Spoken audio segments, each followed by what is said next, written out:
Opa, fala aí galera. Esses dias eu tava reassistindo um dos clássicos da nossa infância que eu tenho certeza que você também assistiu e certeza que você se impressionou sobre como esse filme, com uma temática até que simples de uma casa assombrada, conseguia ser tão bom e ter uma história tão engajante.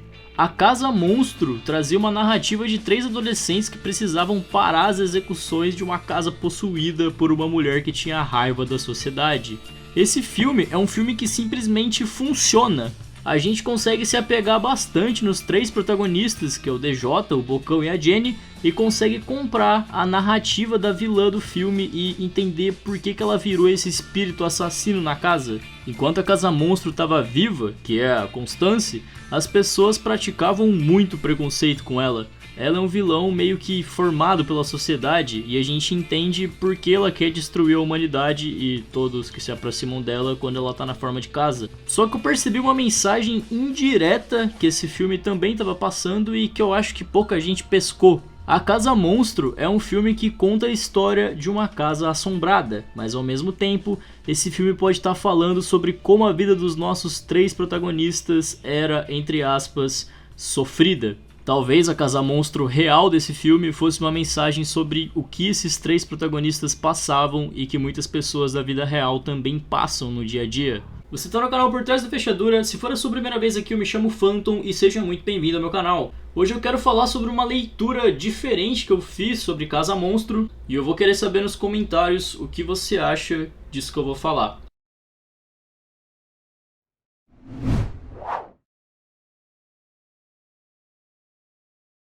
Bom, vamos lá.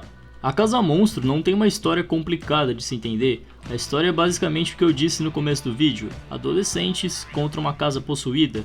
Mas ao decorrer do filme, a gente vai tendo mensagens sobre como era a vida dos personagens e a gente percebe que esse filme tem um universo muito maior pra gente analisar. O filme começa com os pais do DJ indo viajar e uma babá vem cuidar dele, que é uma babá que chega fingindo que é uma pessoa bacana, mas ela se revela ser totalmente diferente. Ela chega dizendo que ela e o DJ vão fazer várias atividades educativas e o DJ diz que os pais dele já saíram, então ela pode parar de mentir e fingir que ela é uma babá legal, porque ela não é.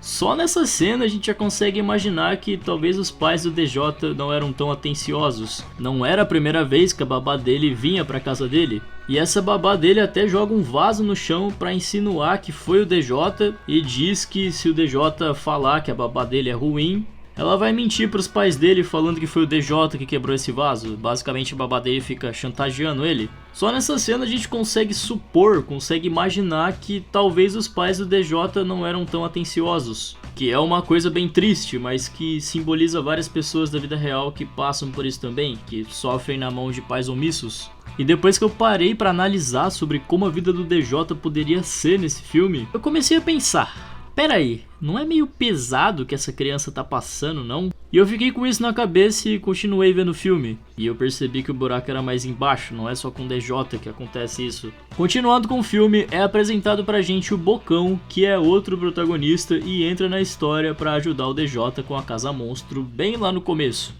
E o Bocão também é um personagem que parece que não tinha uma vida tão boa dentro de casa. Tem uma cena até que o Bocão diz que o pai dele tá na farmácia que ele é dono e que a mãe dele foi no cinema com o personal trainer dela. Meu pai tá na farmácia e a minha mãe foi ao cinema com o personal trainer dela. Uma cena que é bem horripilante, por sinal. Se você cresceu em um lugar onde algum dos seus pais eram infiéis, você sabe como é péssima a sensação de ver isso de frente, principalmente se você era criança na época. E por fim a gente tem a Jenny, que é a última personagem a ser apresentada e que também ajuda a combater a Casa Monstro depois do filme.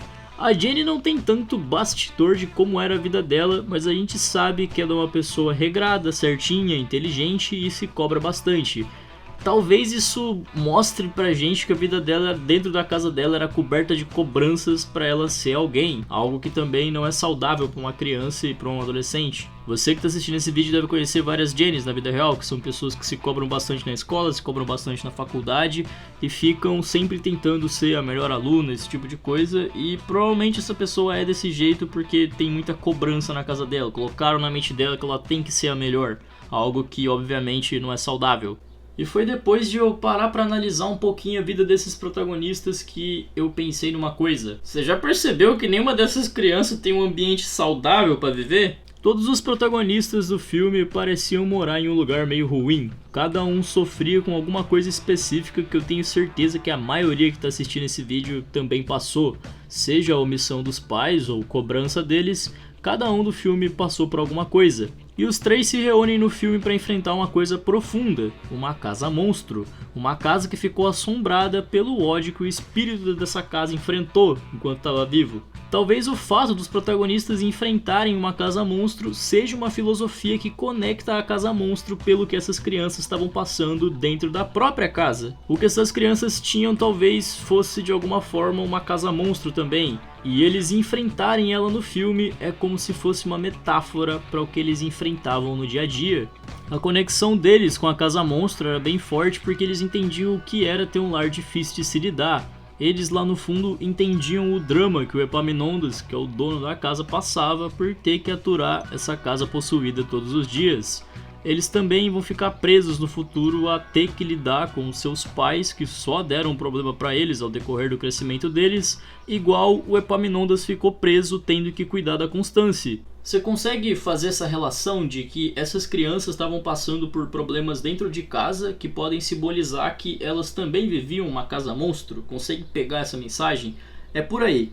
Esse filme é muito rico nessa crítica. Ao mesmo tempo que Casa Monstro é um filme bacana, é um filme bem animado, um filme com uma história engajante, ele traz essa crítica sobre como tem pessoas que enfrentam literalmente uma casa monstro dentro da própria casa. Quando a gente pensa em família e pensa em lar, automaticamente vem na cabeça das pessoas um lugar bom de se conviver, um lugar onde você cresce, um lugar onde você é acolhido, só que nem todas as pessoas têm isso na vida real. E bem raramente a gente tem representado em alguma obra uma pessoa com um lar tão instável igual essas crianças pareciam ter. A Casa Monstro traz pra gente, da vida real, uma crítica sobre uma coisa que acontece muito na vida real. Muitas pessoas aqui do lado de fora do filme enfrentam um lar terrível.